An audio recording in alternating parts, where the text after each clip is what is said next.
What's up, guys? So, times are tough, huh? It happens.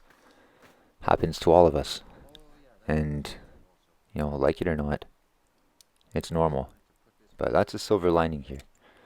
And people love, love, love to tell you that, if times are tough, it means you failed and you can't survive and you need to get a job. And what people love to tell you even more, they say, oh, I used to have a business, but, I had to get a job or I chose to get a job and life is way better now. And I used to think, here's my favorite, I used to think life was black and white, but now I'm realizing it's a gray area. So if someone says this to me, which has been said many, many, many times, in my head a switch goes off that basically says you're dead to me. Because what more can be said? This person gave up, and they're rationalizing the fact that they gave up. And, if you don't give up, and if you do succeed, then there's that cognitive dissonance on their part, and their entire world comes crashing down. That they were not right about everything, and that maybe their way is not the absolute be-all, end-all, best way to do everything. So they attack your foundations, and they say, why don't you get a job? You have to get a job when times are tough. They would love this. They would love this. And even if you do get a job, they're going to say, I told you so. And okay, go get a job. Sure, see how much better that job treats you. Now, there's a couple of reasons why you should not get a job. Because basically it means that you've lost your focus. And that's it. When you're doing this, you're going your own way. You're trying to get your business off the ground because you have singular, razor sharp focus. That's it. That's all it fucking takes. And that's why you decided to block everything out and go your own way and choose your own path, because of this singular focus that you have. You've applied it at every other job you've had. You've done excellent work. You've gone above and beyond. But you're tired of being unappreciated. And you're tired of bearing the brunt of responsibility without getting compensated for it. Now, if this is not you, you have no reason to start a business. And if this is not you and you try to start a business, you're never going to fucking succeed because you just don't have it in you. You're what, people call, or what I like to call, a paperpreneur. Where again, you're waiting for everything to be perfect, and then on paper, you're going to look at what's most in demand, and you're going to see how much something costs to start up, and you're going to plan to have just enough gas to reach your destination.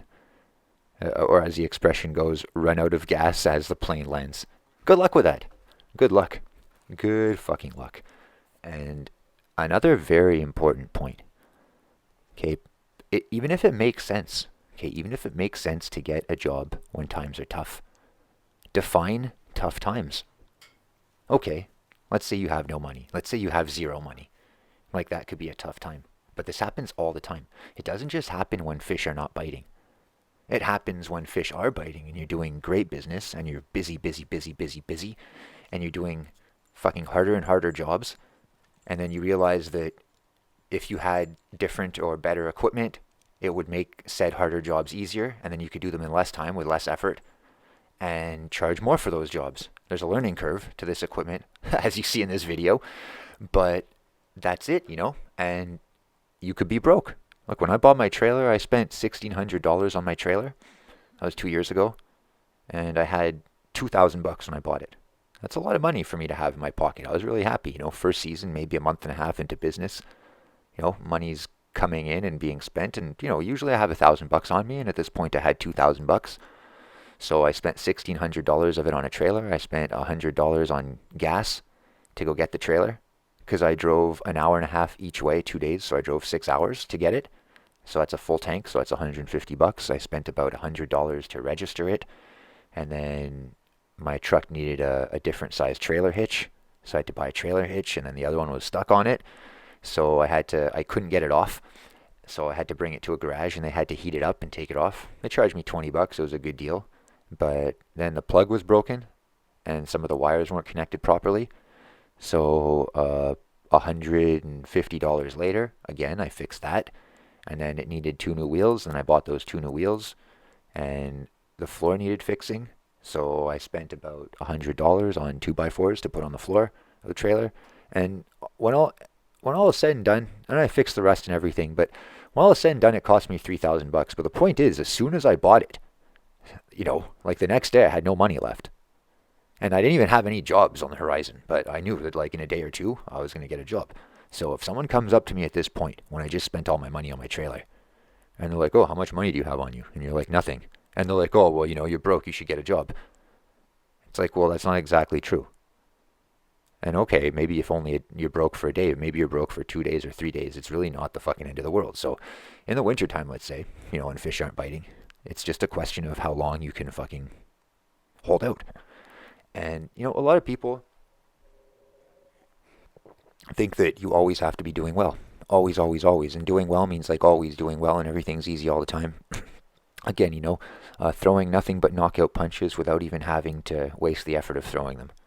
Your opponent just walks into your punches and like you don't even get tired. Like, dude, that doesn't fucking happen. Want to learn to fight? You gotta learn to fucking fight. And you're gonna get hit. And you're gonna miss. You're gonna make mistakes.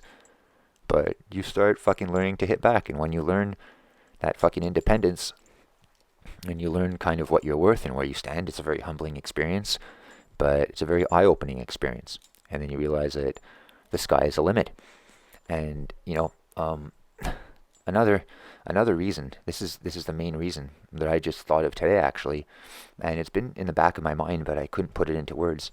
But probably the main reason why you should not go get a job and lose focus when things get bad is that jobs these days are non-negotiable. They're not real jobs, it's slavery. Really, you can't think about it. You can't negotiate your salary. You can't negotiate your hours. You can't negotiate your responsibility.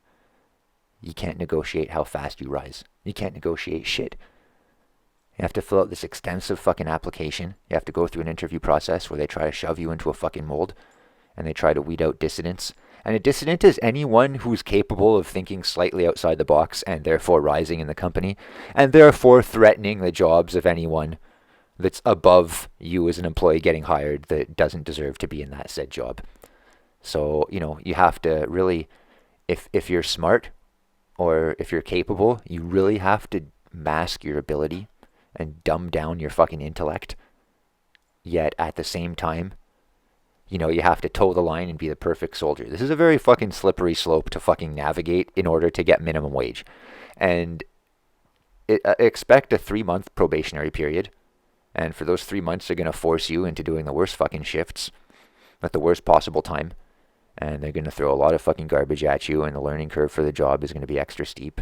And you have singular focus. You're good. You always put your heart into what you do.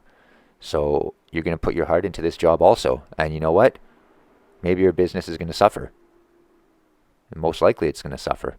And especially if the fish aren't biting while you're doing your 3-month probationary period at your new job, you're going to say, oh, it's a good thing I took this job because the fish weren't biting. But if you had spent those 3 months trying to get customers, building websites, knocking on doors, offering to do free work, networking. I don't give a fuck, man, doing whatever it takes.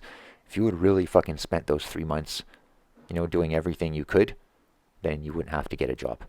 Now, if jobs were negotiable, that'd be a different story. And they kind of are if you know other entrepreneurs. But my problem I have is that I don't know any entrepreneurs. I know quitters and losers and fucking deadbeats. Because if I knew other entrepreneurs, I would say, hey, dude, I want a new pair of boots, and things are a bit quiet for me. Anytime you have fucking space, I'd love to fucking help you out and be your fucking bitch for a day. I need $200, so, however many jobs or however many hours it takes me to do that, however many rooms I gotta paint, or buckets of leaves I gotta fucking unload, I'll do fucking whatever. And it would be great. And then if I need a hand, or if you need some extra cash during my busy season, it would really help both of us out. If you came, and helped me out for a day, I'll give you fucking, I don't know, $200, and it's going to save me and Mark a lot of trouble, and it's going to save us a couple of fucking trips driving. That's my fucking perfect anarcho-capitalist libertarian fucking economy. And I'm going to get there one day because we're going to fucking move away and we're going to build our own society. And we're going to start off with just us. And, either like-minded individuals will join us or they will not. But this is a society that I want to function in. And mainstream, like city or suburb life, most people just do not have it in them to A, function like this, or B, like support someone who's functioning like this. So that good old fucking authority bias again. And people are very quick to insist that you throw in the towel because that's the only way, or to tell you that life is nothing more than one big gray area, or to tell you that they used to think they knew everything, and now they realize they don't know shit, and just like you don't know shit. And it's like, dude, man, just because you don't know shit doesn't mean I don't know shit. But there's that fucking Dunning-Kruger effect that I talked about several videos back about why stupid people think they're so fucking smart and think they're so good at everything. Because they're dumb. Their brains are small and their brains are empty. There's nothing but a little scrap of knowledge in there, and they can't fucking fathom how anyone could possess more knowledge than that. And then, once you start to learn a little bit and you start to be exposed to the world, you realize that most people are fucking, they know a couple of things that you don't, especially if you're of this mentality. And your world comes fucking crashing down. And this is where people have the fucking problem. And you either acknowledge your shortcomings and figure out what it is that's holding you back from your goal and learn to adapt, or you just lie to yourself and convince yourself that what you're doing is the best way, no matter what the outcome. I do the same job every day and nothing changes, but I'm going to go there and tell myself something slightly different. I'm the fucking biggest badass in the world. And you start lying to yourself and lying to other people, and you start tearing people down that are trying to go up. So which way will you go? I know which way I want to go, and it's up. Hope this helps. See you later.